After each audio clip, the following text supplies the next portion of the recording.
Welcome back, everybody. So we're not going to waste any time. We're going to get right to it. So we're going to go over the things that we went over yesterday. I think we started section 1, but we're just going to read over the intro one more time just to make sure I don't need to change anything. Just because something is written here doesn't mean it's going to change. Like, until I finally hit save and go from there, this project is still ever changing.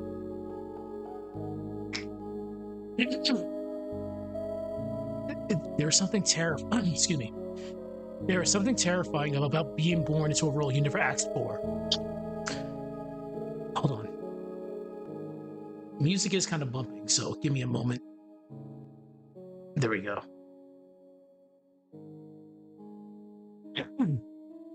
There is something terrifying about being born into a role you never asked for. Before you learn to speak or make a choice, your life has already been mapped out for you. We like to think we own who we are, that our identity is built as we grow, but for some people, identity isn't what you get to build. It's like fate built a cage that you're stuck in. Look at Shiki Tohno. On first impressions, he looks like a quiet person who has a health impairment. He gets to go to school, make friends, and someone tries to figure out what he wants to be. But sleeping under all that is something much darker. A suppressed, cold-blooded instinct that carries his original name, Nanaya. So here's what we're going to do. We're going to put dot there so I can know we have to pause. Nanaya isn't some evil alter ego or some separate guy living in his head. He's what's left of a child whose entire family was slaughtered in a single night. When Makihisa Tohno ordered the Nanaya clan to be wiped out, only a child of Shiki Nanaya survived. So going forward, I'm going to be referring to him as Akia's father, because there's a lot of Tohnos. He was spared on a whim because he shared the same name as Makihisa Tohno's own son, Shiki. He would be taken in and raised as a Tohno. Where Tohno gets to walk around and somewhat live a normal life, the Nanaya side only gets to come out when Tohno's about to die or when his Nanaya instincts take over. He doesn't get to live a life. He doesn't get to live a life. In a sense, he only exists when violence requires him to. But when the events of Tsukihime and Melty Blood pulls that instinct out of Tohno's subconscious, I gotta read that a specific way. And when the events of Tsukihime and Melty Blood pulls that instinct out of Tohno's subconscious, it turns him into a phantom walking the streets of Masaki Town. I'm probably gonna get rid of that. We then witness the full extent of the tragedy. He isn't frightening because he is a killer. He's frightening because killing is the only role he was ever given. In the shared world of Tsukihime and Melty Blood, this happens to almost everyone. In this world, people don't get to be human that much. There are ancient bloodlines, demonic entities, vampires, immortal executioners of the church, and beings that defy reality coexisting with society. So, y'all see how the speech impairment just likes to kick in. This is how shit gets crazy whenever I'm dubbing these, so I have to be very careful. Alright. They are used as tools, cursed by their bloodlines, and crushed by expectations that they can't control. The writer James Baldwin once said, "I am what time, circumstance, and history have made of me, certainly, but I am also much more than that." That quote's gonna be such a pain in the ass. The writer James Baldwin once said, "I am what time, circumstance, and history have made of me, certainly, but I am also much more than that." What Baldwin was talking about is the gap between the trauma life gives you and what you manage to build for yourself.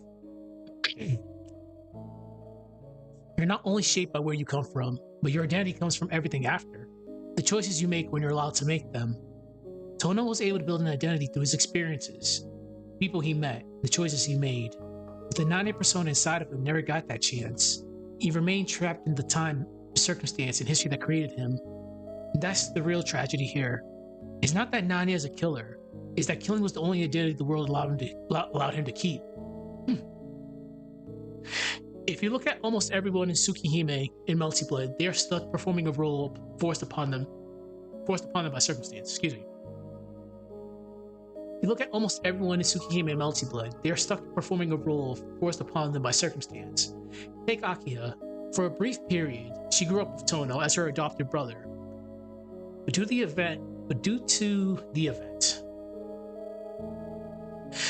the event and aftermath of the incident involving her biological brother Shiki, she takes control of the Tohno household after her father's death. I gotta rephrase that sentence. Okay, it's not bad, just a couple of grammatical errors here and there. Okay, let's do this. So we're gonna do Akia, we'll do Kohaku Nisui, I guess Shion and Reese Bife, then we can proceed into the Nanya aspect of it. Okay, if you look at almost everyone in Tsukihime and Melty Blood, they're stuck performing a role forced upon them by circumstance. Take Akia. For a brief period, she grew up with Tohno as her adopted brother, but due to the event and aftermath of the incident involving her biological brother Shiki, she takes control of the Tohno household after her father's death. Let's put a comment right there. Okay.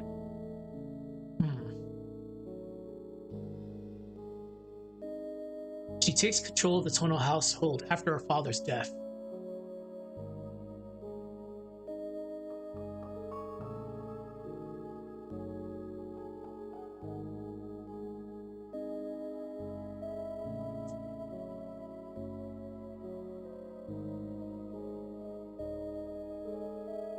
The hardships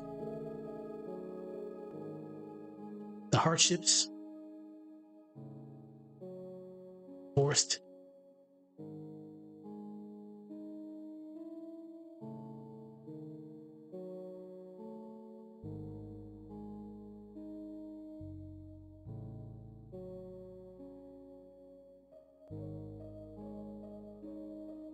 the hardships of being the forced head of a household isn't the only thing she has to deal with.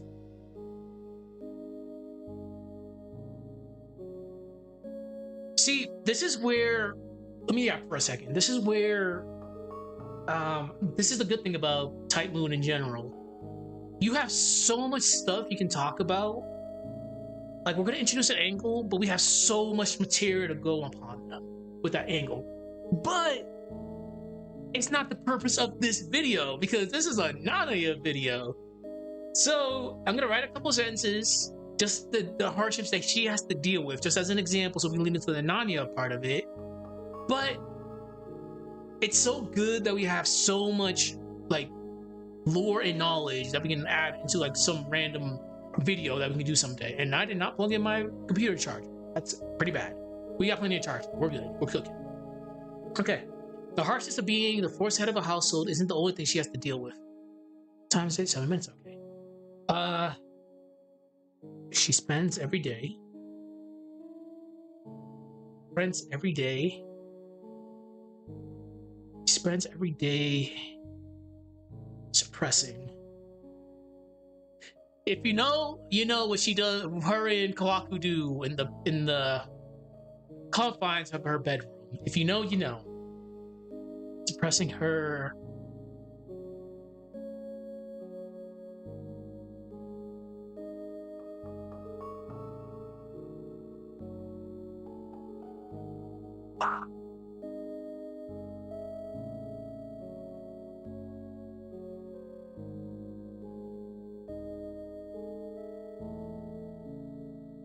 We'll be cute.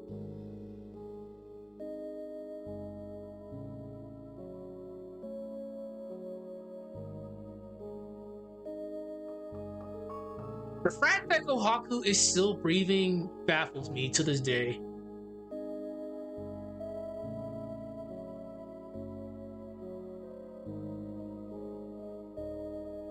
There we go. And it's funny, she's not the only one who suppresses instincts, because look at Shion. Shion does the same thing every single day. She spends every day suppressing her demonic instincts just to keep the estate functioning. Let's talk about Ciel. We'll do Ciel next. Ciel was cursed to immortality.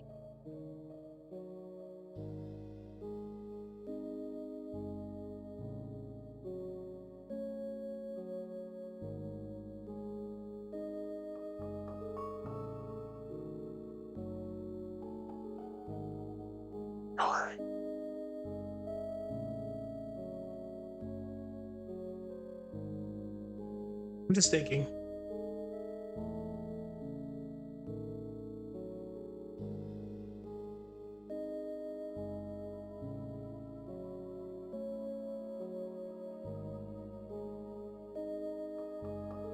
These two do deserve their own video. I probably will someday do it. I got plenty of time. But as people know, I got like 5 different things I do in this channel. I do Type Moon stuff. I do Yumi Neko stuff. I do horror stuff. That's pretty. It can be anything. And I have to do my sprite animation stuff. So someday I could probably do a video on them, but it'll have to be later because I got a Yumi Neko one I have to do next. So Ciel's cursed with immortality by being a former host of Roa. Music is over. Give me 1 moment.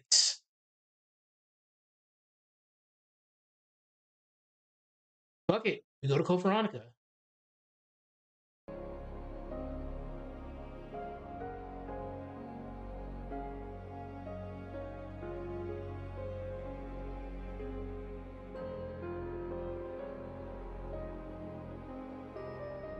Ciel was cursed with immortality by being a former host of Roa.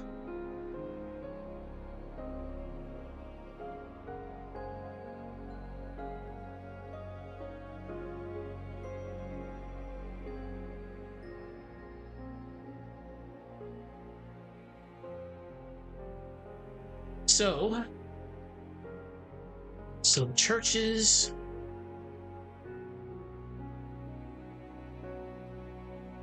They have a full title.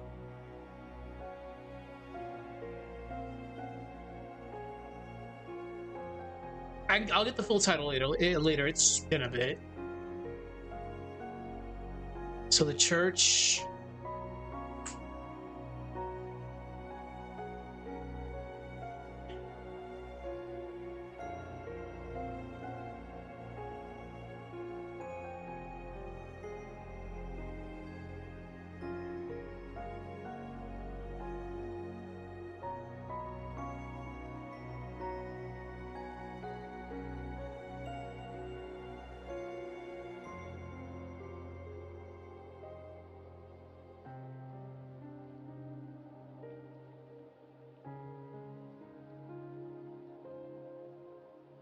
Bingo! Here we go.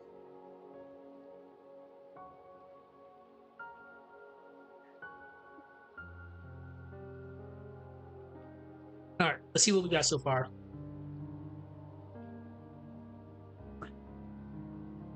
So we started here tonight. The harshness of being the forced head of the household isn't the only thing she has to deal with.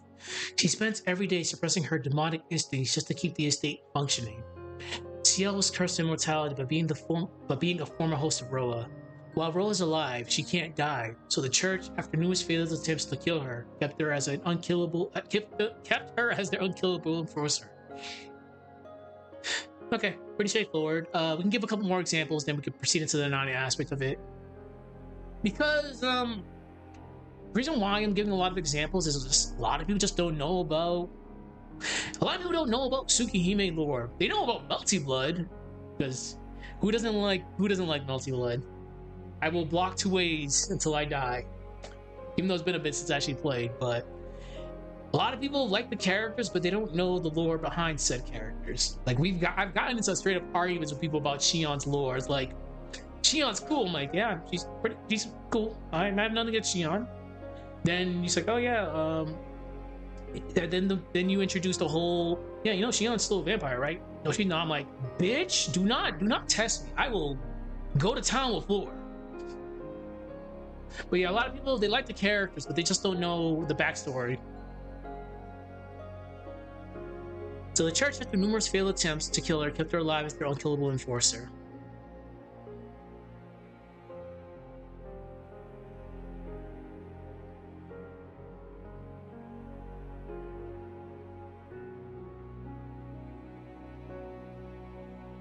Kohaku. Again, these 2 characters deserve their own damn video.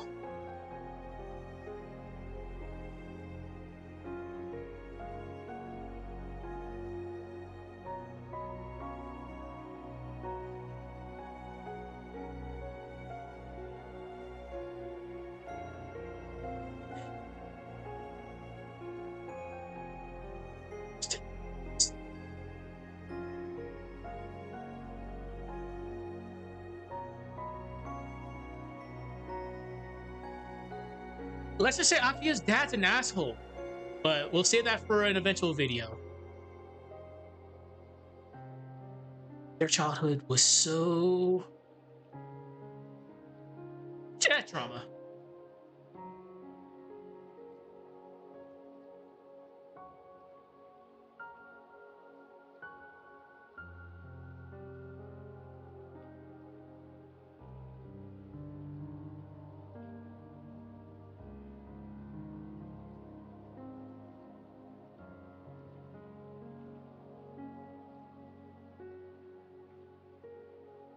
How should I word this? Because again, if you're not familiar with lore, the Kawaku personality that we deal with now is Hisui's personality.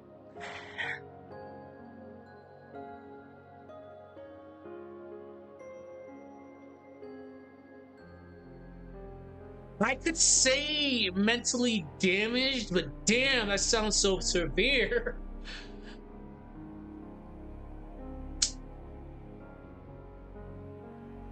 Fuck it.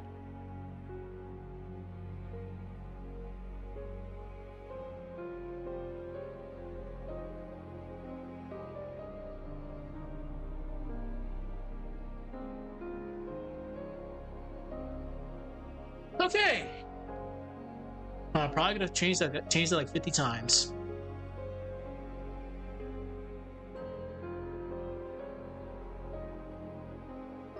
Kohaku and Hisui serve as Aki's trusted maids, but the childhood trauma was so severe that Hisui gave a mentally damaged Kohaku her own personality.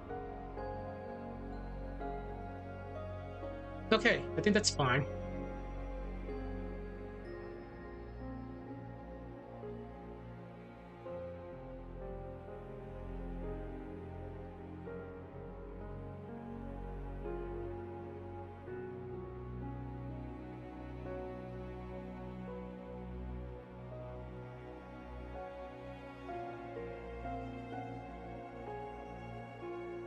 Oh man, I'm just thinking about it so bad.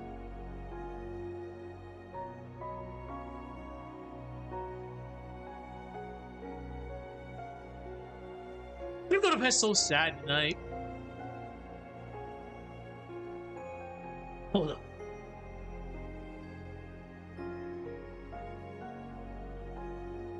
Kohaku and Hisui serve as Aki's trusted maids, but their childhood trauma was so severe that Hisui gave a mentally damaged Kohaku her own personality.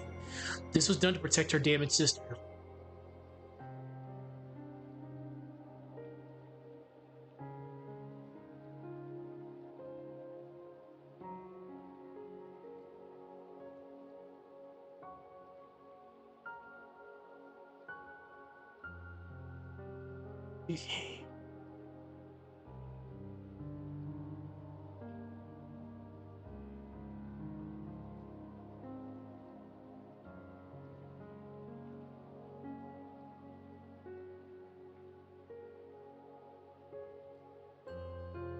Hisui is stoic. Yes, she is.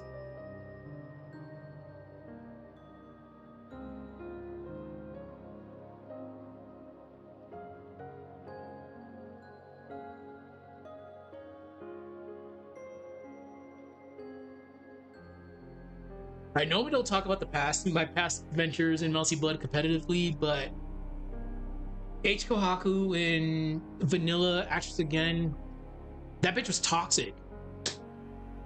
That bitch was very toxic. I had a chance to fight Lord Knight's H. Kohaku one time at a random tournament. It just the A in the corner just kept on going. I'm like, when's it gonna stop?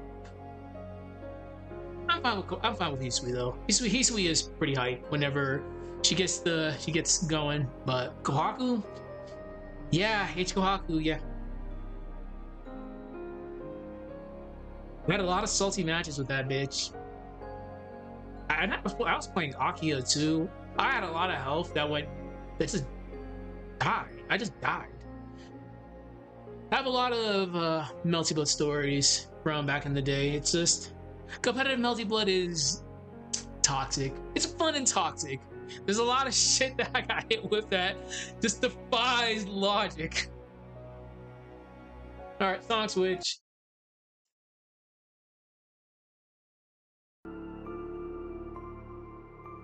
So Kawako became the cheerful girl wearing a mask, while Hisu became quiet and stoic. I can actually fucking spell. Let's do Shion, reads by, then we'll transition to Nani. I'm pretty sure people get where I'm getting at, but it's good giving examples because again, a lot of people don't know this stuff. We can recap what we talked about in the Tatsuri video with Shion. Shion carries the ruin of the Elton family name.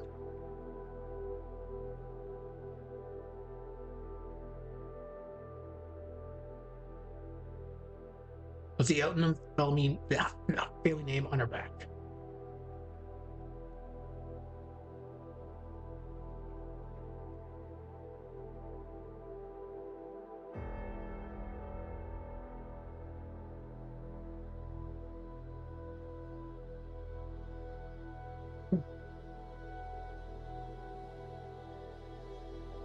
Do I want to say Zephyr or do I want to say Wallachia? Fuck it, we'll put it in quotation marks.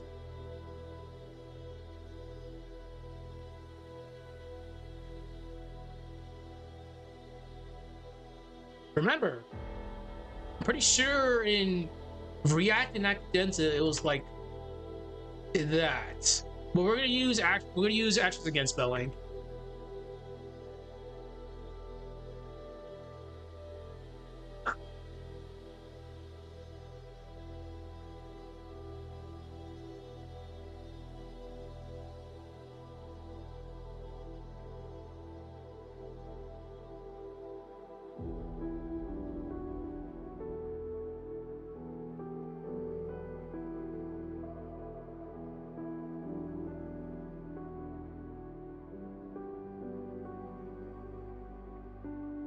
Today is a relatively we can make this not a very, very long stream. It is getting late. I gotta do sprite animation stuff soon, but I can do at least like another 20 minutes. There was shit happening in the background today that had to get done. Like I have soju right next to me that I just don't want to drink right now. And it's like eating me up inside, but I might take a swig of that later. Alright, Shion carries the ruins of the unknown family name on her back after her ancestor Zephyr fell into madness in his pursuit of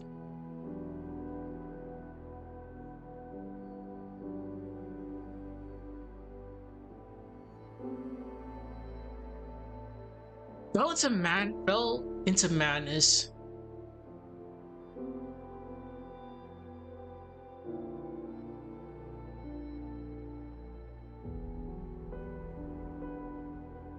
We'll say just thought. Keep it simple.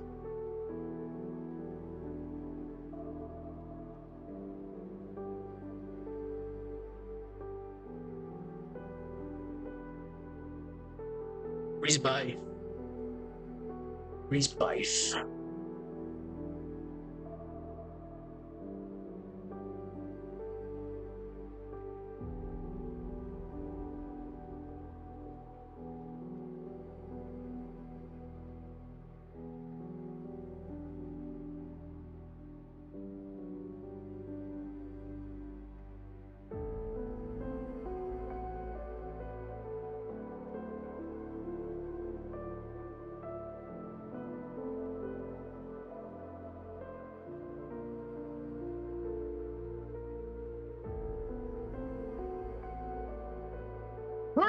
wife is weird.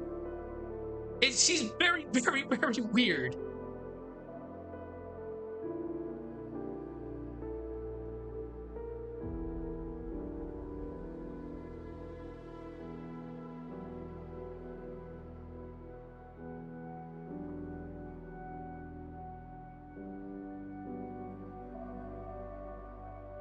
She was consumed, but her cello protected her. Well, let's go with that. She's consumed, but her massive cello kind of sort of preserved her existence, kind of. Then Shion's keeping her around because she split her magic circuits. Reed's wife is wild.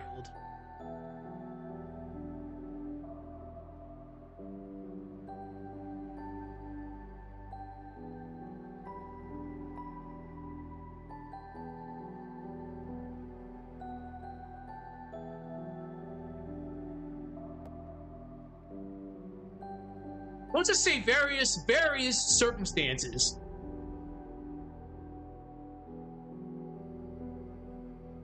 Because as we know, once you get consumed by Tatsuri, it's pretty much game over. But her cello preserved. Alright, the best way I can describe it is the cello preserved her. Then her image was preserved by Tatsuri. Then after that mishap in Melty Blood happened with Dust of Osiris, Shion still kept her around by giving her some of her magic circuits. I'm like, god damn. She's literally circumstantial. Like everything is, the overall is she's alive through various weird circumstances. Okay. So let's read what we wrote, because there's a lot of crap. Then we can actually go into the Nanaya aspect of it. For my computer battery, guys. Kohaku became a cheerful girl wearing a mask, while Hisu became quiet and stoic. Yeah, quiet and stoic. Neon carries the ruins of the unknown family name on her back after her ancestor Zephia, fell into madness in his pursuit of Tatsuri. Ri's wife, once a part of the church, was consumed by Tatsuri, but her existence is preserved by various circumstances. Everyone here gets handed a role.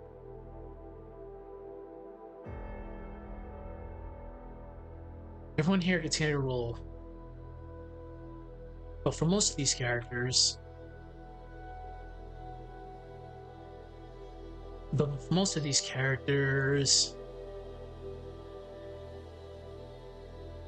their identity, if I could actually spell, their identity is whatever they managed to build.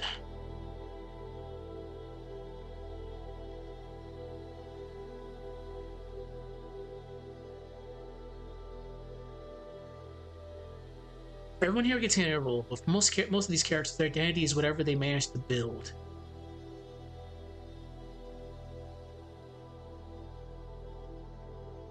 It's who they try to be. It's who they try to be. It's who they try to be when they aren't fighting, serving, and surviving.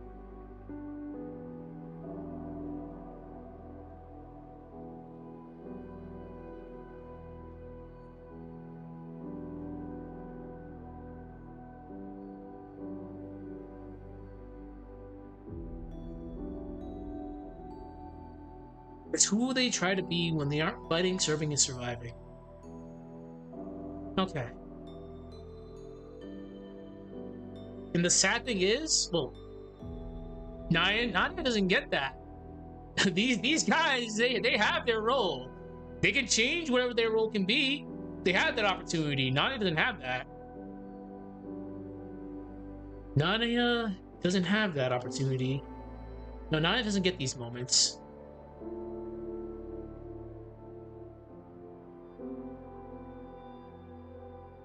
Nanya doesn't get these moments. He doesn't have a life on the outside.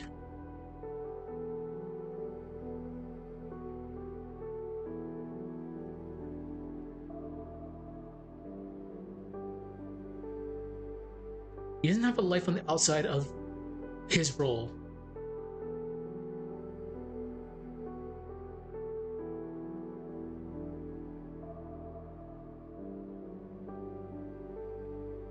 Nanya doesn't get these moments. He doesn't have a life on the outside of his role.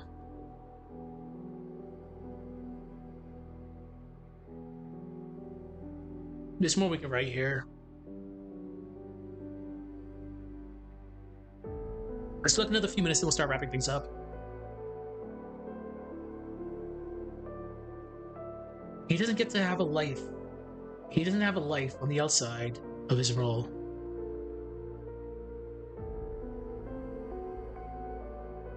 I don't want to just end it there.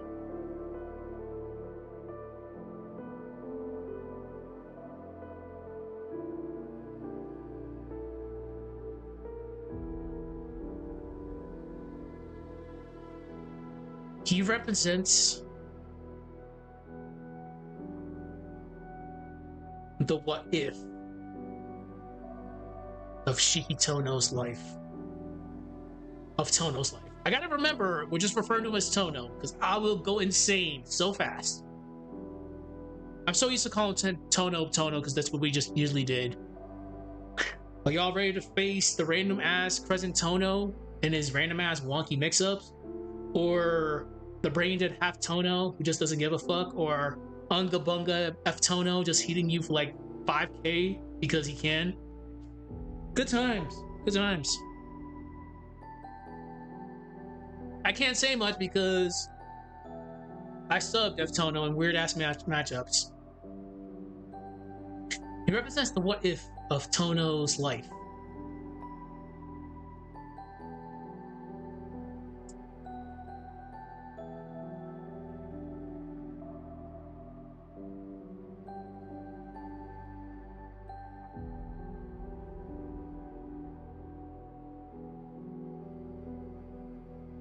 He represents the what if of Tohno's life.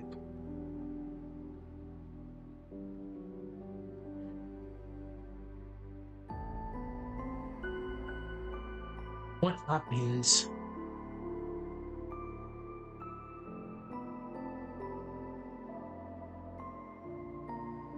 My daddy's built.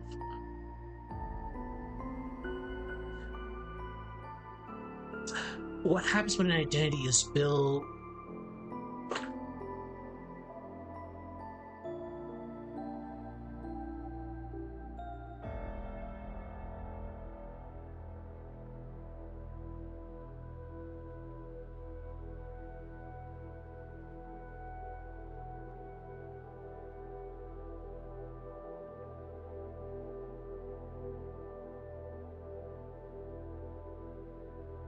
Okay.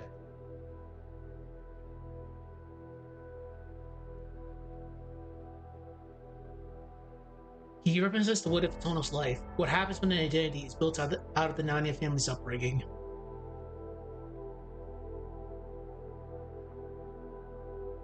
I like it.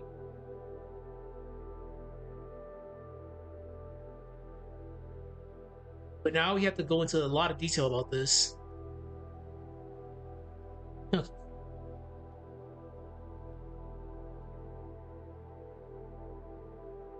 He isn't a person.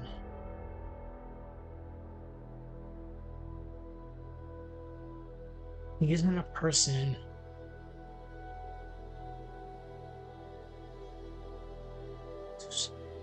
He isn't a person who gets to go to school, hang out with friends. Pretty much the normal thing that people do.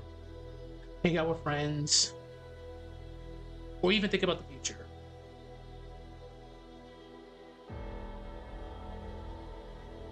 Okay.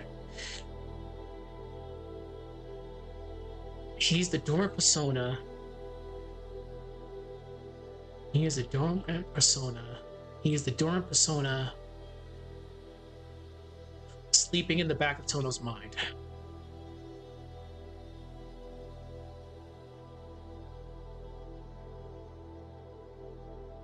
Okay, let's read what we got so far. So we'll carry on. We'll start off where we left off with Reesebife. You know what? I'm gonna take a swig of this soju because I'm kind of like regretting not taking a swig of it. Cherish your livers, everybody. I'm probably gonna regret that later. All right. And also curse these bad eyes of mine. Reesebife was once part of the church's was once part of the church. Reed's wife, once part of the church, was consumed by Tatari, but her existence is being preserved by various circumstances. I gotta give examples.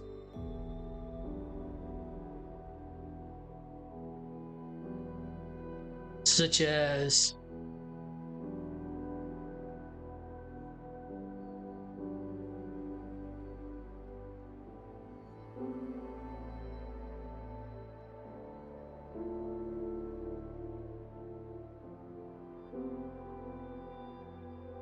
this ranges from her weapon.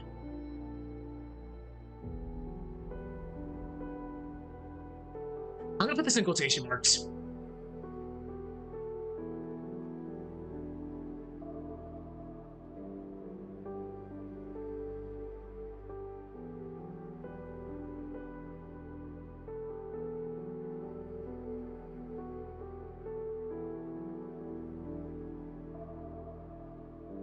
Becoming a projected image of Tatari, I guess.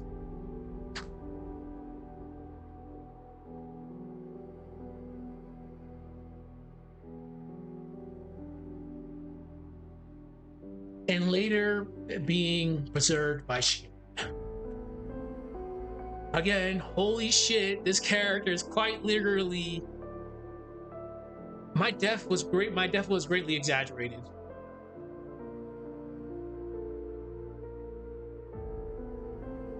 Speaking of this bitch, oh, excuse my French.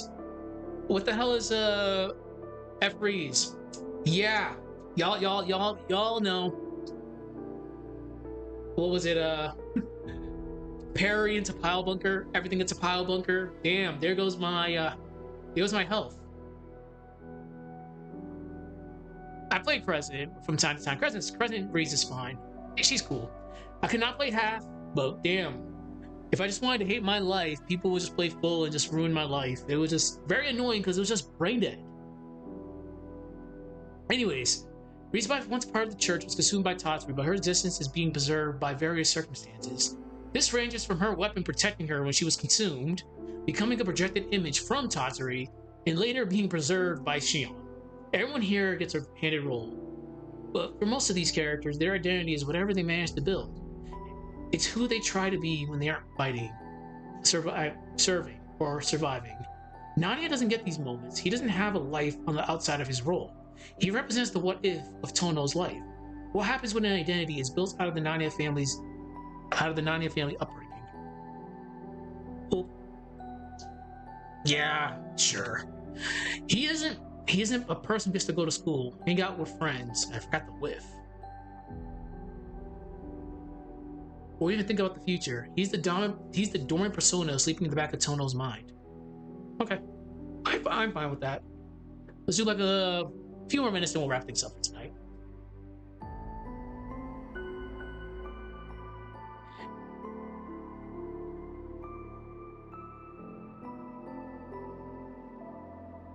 He is non-existent until Tohno's life's in danger.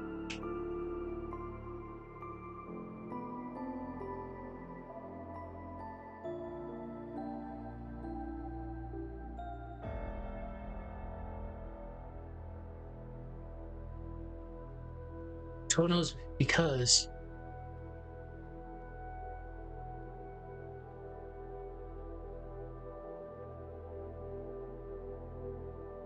and we can't be having that.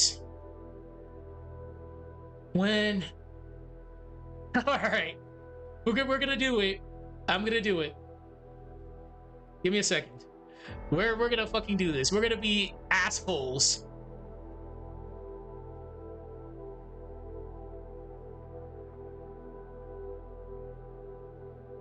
Because somehow, some way, this spells Nero.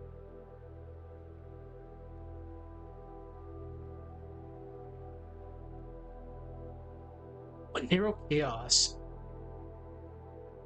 had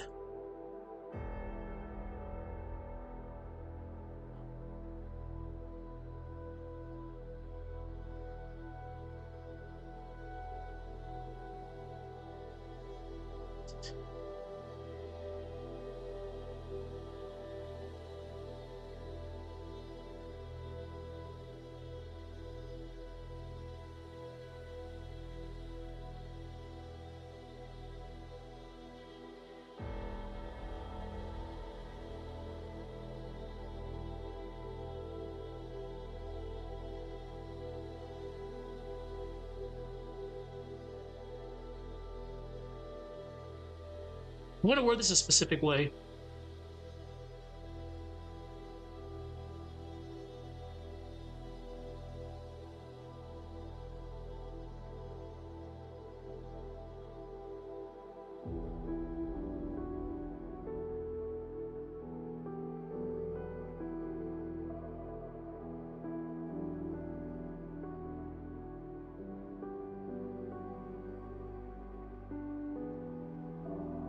Took over.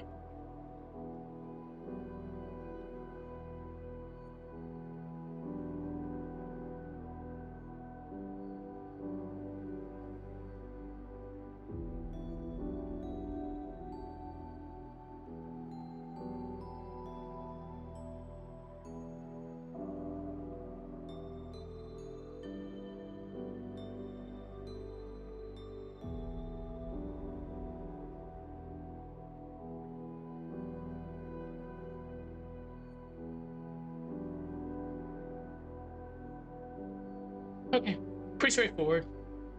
And it's funny, and I think it's a react. Nero was like, all right, you got me there. Now I was like, yeah, it wasn't free last time. Let's get the run back. Like, Jesus Christ, what a Chad. All right, and my computer's actually about to die. So let's read what we wrote. I'll read over everything, then we'll go from there, because this shit is about to die. Shame on me, because I didn't think about plugging in my computer before I actually started this. Okay. We started. All right. The hardships of being the fourth head of the household isn't the only thing she has to deal with. She spends every day suppressing her demonic instincts just to keep the estate functioning. Ciel was cursed to immortality by being a former host of Roa. While Roa is alive, she can't die. So the church, after numerous failed attempts to kill her, kept her. Hold on. I gotta put a comma over there. So the church, after numerous failed attempts to kill her, kept her as their unkillable enforcer. Kohaku and Hisui served as Asuka's trusted maids, but their childhood trauma was so severe that Hisui gave immensely damaged Kohaku her own personality. This was done to protect her damaged sister. Kohaku became the cheerful girl wearing a mask, while Hisui became the quiet and stoic girl. Shion carries the runes of the Eltham family name on her back after her ancestor Zephyr, Pelagia, fell into madness in his pursuit of Tatsuri. Ri's wife, once part of the church, was consumed by Tatsuri, but her existence is being preserved by various circumstances. This ranges from her weapon protecting her when she was consumed, becoming a projected image from Tatsuri, and later being preserved by Shion.